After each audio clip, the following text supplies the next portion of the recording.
Negara kita, Indonesia, pernah dijajah oleh negara Jepang dan Belanda. Jejak luka dari penjajahan Jepang di Indonesia hingga kini masih tersisa. Sebagian orang menilai masa 3,5 tahun dari penjajahan Jepang lebih menyakitkan dibandingkan penjajahan Belanda yang ratusan tahun. Jugun Ianfu adalah istilah yang dipergunakan kepada wanita yang menjadi korban dalam perbudakan seks selama Perang Dunia II di koloni Jepang dalam wilayah perang. Pemerintah Jepang sebagai penjahat perang yang melakukan sistem perbudakan seks selama Perang Dunia Kedua, ini dilakukan di negara-negara di Asia dan Belanda yang mengalami perbudakan seksual seperti Indonesia, Tiongkok, Taiwan, Korea Utara, Korea Selatan, Malaysia, dan Filipina. Di seluruh wilayah jajahannya, Jepang mendirikan tempat hiburan. Para wanita dari seluruh pelosok didatangkan. Mereka diambil dari kampung halamannya dan ditinggalkan begitu saja saat perang usai. Kisah ini memiliki awal yang bisa dikatakan baik-baik saja untuk para wanita di tanah jajahan Jepang, karena mereka adalah wanita-wanita yang rela menjadi pemuas nafsu para tentaranya. Wanita-wanita ini berasal dari negara Jepang sendiri. Mereka menawarkan jasa layanannya kepada para prajurit negara sebagai wanita penghibur. Tapi, ketika Jepang memperluas wilayah ekspansi mereka, nah disinilah kisah sedih itu bermula. Jepang mulai kekurangan wanita penghibur untuk memuaskan hasrat para prajuritnya. Akhirnya mereka pun memaksa para wanita di wilayah jajahannya sebagai budak seks. Tentara Jepang mulai merekrut para pekerja seks setempat di wilayah yang sedang diduduki militer sambil menyebar selebaran untuk merekrut pekerjaan. Banyak wanita menanggapi panggilan tersebut karena iming-iming bekerja sebagai buruh pabrik ataupun perawat. Mereka tidak tahu bahwa sedang ditekan dan masuk dalam perbudakan seksual di rumah bordil para tentara Jepang. Seperti yang dijelaskan Yoshiaki Yoshimi dalam buku Comfort Woman, Sexual Slavery in the Japanese Military During World War II, Asia Perspective. Di Indonesia terdapat 1.156 perempuan yang pada waktu itu secara paksa direkrut untuk menjadi seorang Jugun Ianfu.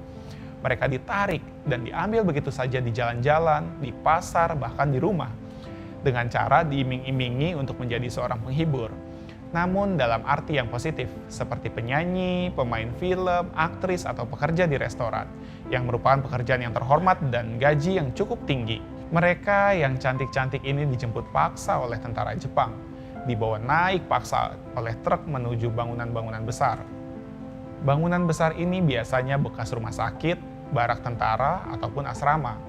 Gedung-gedung besar ini oleh tentara Jepang dirubah menjadi yanju atau rumah bordil. Rumah bordil ini mempunyai peran penting untuk menjaga moral para tentara Jepang, untuk menjaga semangat mereka dalam berperang. Jika wanita-wanita di zaman sekarang berlomba-lomba untuk menjadi cantik, berbeda halnya dengan wanita di zaman penjajahan Jepang. Salah satu penyintas, Jugun Ianfu, ini sempat berkata, "Seandainya aja dulu saya jelek atau dianggap jelek, mungkin rasanya tidak akan sesakit ini." Mereka yang dianggap jelek biasanya setelah diculik, setelah ditangkap, 2-3 hari kemudian akan dipulangkan kembali atau dilepas. Saya menyesali bahwa pada masa itu saya termasuk kategori yang dianggap cantik. Dalam praktiknya terdapat pengkategorian para Jugun Ianfu. Mereka dibagi menjadi 3 atau 4 kategori, tergantung lamanya pelayanan. Jugun Ianfu yang baru masuk rumah bordil biasanya akan berada di kategori berkualitas atau kasta tertinggi. Hal ini karena mereka masih sangat mungkin bersih dari penyakit kelamin. Namun, seiring berjalannya waktu, perempuan tersebut akan diturunkan kelasnya karena sudah sering dipakai oleh tentara Jepang. Sehingga kemungkinan terkena penyakit kelaminnya jadi lebih tinggi ya, bayangkan. Minimal dalam sehari mereka harus melayani nafsu bejat para tentara Jepang sebanyak 4 orang. Itu baru angka minimalnya ya. Seorang penyintas Jugun Ianfu juga pernah berkata, saat diwawancarai oleh Vice pada tahun 2018 berkata seperti ini, "Disitulah saya ronasi, diperkosa berulang-ulang. Kami hanya ada waktu sejenak sebelum rutin diperkosa secara paksa. Lagi dan lagi, setiap pagi dibagi, satu perempuan diperkosa oleh 4 laki-laki. Lalu saat Jugun Ianfu dianggap sudah berbahaya karena penyakitnya, mereka diabaikan militer Jepang. Perlu disampaikan, banyak Jugun Ianfu mengungkapkan bagian uterus mereka membusuk akibat dari penyakit yang diperoleh setelah melayani ribuan lelaki dalam waktu beberapa tahun. Banyak penyintas Ianfu yang kemudian hari tidak bisa memiliki anak karena alat reproduksi mereka sudah hancur. Bahkan ada yang rahimnya membusuk. Momoye atau yang memiliki nama asli Ibu Mardiem adalah salah satu penyintas Jugun Ianfu yang namanya paling terkenal di Indonesia. Beliau sejak kecil memiliki cita-cita untuk menjadi seorang penyanyi. Kemudian diceritakan ketika ia berumur 13 tahun. Saat itu tentara Jepang sedang menjajah Indonesia. Ia kemudian mendengar kabar bahwa pemerintah Jepang membuka lowongan kerja bagi perempuan untuk dipekerjakan sebagai penyanyi dan aktris. Lalu kemudian ketika ia ditawarkan untuk bekerja oleh tentara Jepang, dengan senang hati ia mengiyakan tawaran tersebut. Singkat cerita, ia dijemput oleh tentara Jepang untuk pergi ke Kalimantan.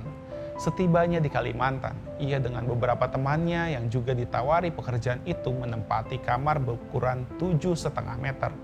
Kamarnya bernomor 11 dan ia mendapat panggilan Momoye, yang dalam bahasa Jepang sendiri artinya penyanyi.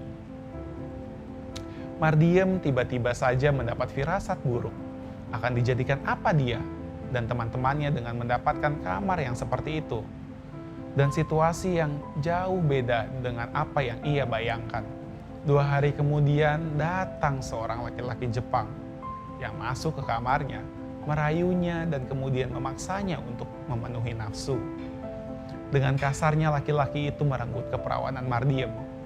Dengan sekuat tenaga ia berusaha melawan dan menghindar. Tetapi cengkeraman tangan laki-laki itu semakin kuat. Badan lelaki itu begitu besar dan berotot. Akhirnya laki-laki itu merenggut keperawanan Ibu Mardiem.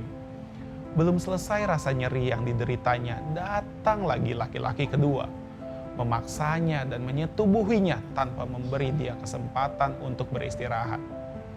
Kemudian lelaki ketiga, keempat, dan seterusnya. Semua pengalaman buruk itu tidak membuatnya diam dan berhenti bersuara. Ibu Mardiem yang berasal dari Yogyakarta atau yang lebih dikenal dengan nama Momoye, sampai akhir masa hidupnya beliau mengabadikan dirinya menjadi koordinator atau ketua penyintas Jugun Ianfu di Indonesia.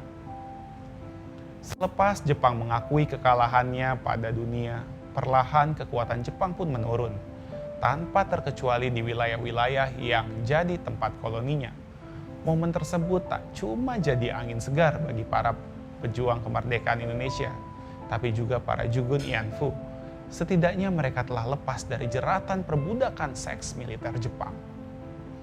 Banyak dari Jugun Ianfu yang berusaha move on, berupaya melanjutkan hidup agar kehidupan berjalan dengan wajar. Meski tiada 1% uang dari pihak Jepang, mereka ditinggal begitu saja tanpa diberi kepastian. Tak sedikit pula Jugun Ianfu yang kemudian menutup diri dengan tinggal di suku pedalaman. Di Korea, Jepang diharuskan meminta maaf dan memberikan biaya untuk membantu para korban yang pernah dijadikan Jugun Ianfu selama pendudukannya di Korea Selatan. Tapi Jepang tidak memenuhi tuntutan itu. Akhirnya Korea Selatan membangun patung Jugun Ianfu yang melambangkan patung wanita penghibur. Patung ini didirikan di Busan, Korea Selatan. Jepang menuntut Korsel untuk menurunkan patung itu. Kami menuntut patung itu untuk diturunkan, kata Jepang. Awalnya pemerintah kota Busan sempat menurunkan patung tersebut. Namun, kunjungan sejumlah petinggi Jepang ke kuil pahlawan perang diyakini sebagai perang bagi negara sekitar, membuat pemerintah Busan marah. Mereka pun membiarkan para aktivis memasang kembali patung tersebut.